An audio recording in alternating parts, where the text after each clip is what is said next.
मुझको न रोकिए, नए नजराने दीजिए, मेरा सफर है मुझको जाने दीजिए। ज्यादा से ज्यादा होगा क्या मैं हार जाऊंगा, ज्यादा से ज्यादा होगा क्या मैं हार जाऊंगा, किस्मत तो अपनी हमें आजमाने दीजिए। नमस्कार दोस्तों, मैं किशोर कुमार फंडामेंटल रिलीजियस में आपका स्वागत करता हूं। आज आपके सामने हम लेकर आए हैं constant of integrated nutrient management. समन्वित पोषक तत्व प्रबंधन में कौन कौन सी बाधाएं आती हैं, हम क्यों समन्वित पोषक तत्व प्रबंधन नहीं कर पाते हैं। क्योंकि फसलों के उचित वृद्धि और विकास में जो पोषक तत्व प्रबंधन होता है बहुत महत्वपूर्ण भूमिका निभाता है।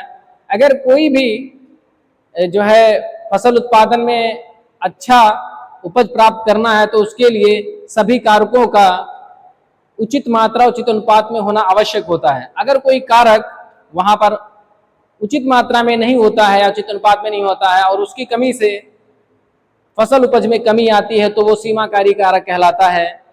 उसमें मुख्य रूप से हमारा न्यूट्रिएंट आता है। तो क्या क्या जो है कांस्टेंट होते हैं पोषक तत्व प्रबंधन के, वो हम आपको बताते हैं। सबसे पहला है क्रॉप रेजिड्यू, फसल अवशेष। जैसा कि हमारा मुख्य क्रॉपिंग सिस्टम है वो है राइस एंड व्हीट, धान और गेहूं। तो गेहूं, जो धान और गेहूं ये मुख्य हमारा क्रॉपिंग सिस्टम है। इस क्रॉपिंग सिस्टम में देखा जाए तो जो धान है, धान के जो अवशेष होता है, अवशेष पुआल, ये धान का पुआल जब इसकी कटाई होती है तो जो है मौसम थोड़ा सर्द होने लगता है, टेम्परेचर थोड़ा कम हो जाता है। तो उस दशा में अगर हम इसका अवशेष प्रबंधन करेंगे तो इसमें क्या होगा, तापमान में कमी। तो क्या होगा, इसका जो है विघटन या इसका जो है कहते हैं डिकम्पोजिशन, इसका डिकम्पोजिशन धीरे धीरे होगा। कैसे होगा, धीरे धीरे होगा।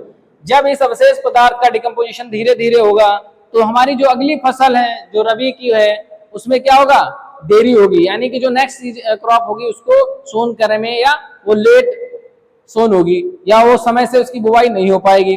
ठीक है कि नहीं।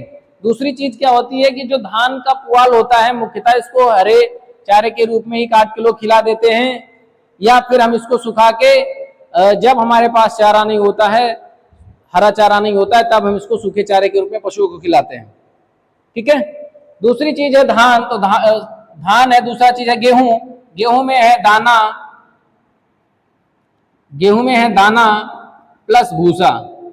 ठीक है। तो जो दाने का उपयोग हम खाने में करते हैं, जबकि भूसे का उपयोग चारा के रूप में करते हैं पशुओं को खिलाने के लिए। तो फसल अवशेष प्रबंधन जो है, क्रॉप रेजिड्यू मैनेजमेंट, ये एक बहुत बड़ी समस्या होती है हमारे फार्मर्स के बीच में कि हम फसल अवशेष को मिट्टी में मिलाएं या फिर हम उसको पशुओं के लिए बचा कर रखें। तो एक हमारी समस्या होती है। दूसरा है bio fertiliser. Bio fertiliser azotobacter, rhizobium,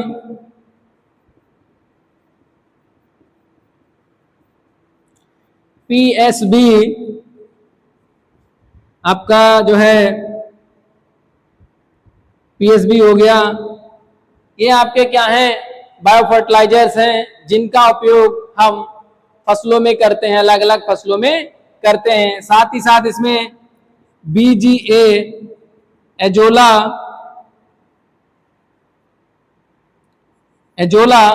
ये सब क्या हमारे बायो फर्टिलाइजर्स हैं। ये बैक्टीरिया के रूप में हो सकते हैं, एक माइक्रोबियल स्ट्रेन होते हैं जो न्यूट्रिएंट फिक्सेशन, नाइट्रोजन फिक्सेशन में, न्यूट्रिएंट के एसिमिलेशन में, ट्रांसलोकेशन में काम करते हैं और जो कहीं ना कहीं हमारे फसल की उत्पादकता को बढ़ाने का काम करते हैं। ऐसे जीवाणुओं को हम बायो फर्टिलाइजर कहते हैं। इन बायो फर्टिलाइजर की जो सेफ लाइफ होती है, सेफ लाइफ ये कम होती है, 6 मंथ।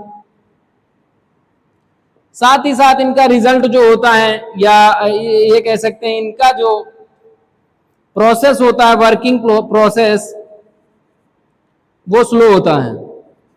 अगर इनमें हम इनके कार्य करने की क्षमता देखें तो ये बहुत ही स्लो होती है। नाइट्रोजन फिक्सेशन भी इनमें जो है 80 किलोग्राम पर हेक्टेयर होता है, जबकि हमारी जो रिकमेंडेशन है वो 120, 60, 40 किलोग्राम एनपीके चाहिए हमें। ठीक है, तो एक ह्यूज क्वांटिटी में हमको नाइट्रोजन चाहिए, जबकि इतनी क्वांटिटी बायो फर्टिलाइजर पूरी नहीं कर पाते हैं।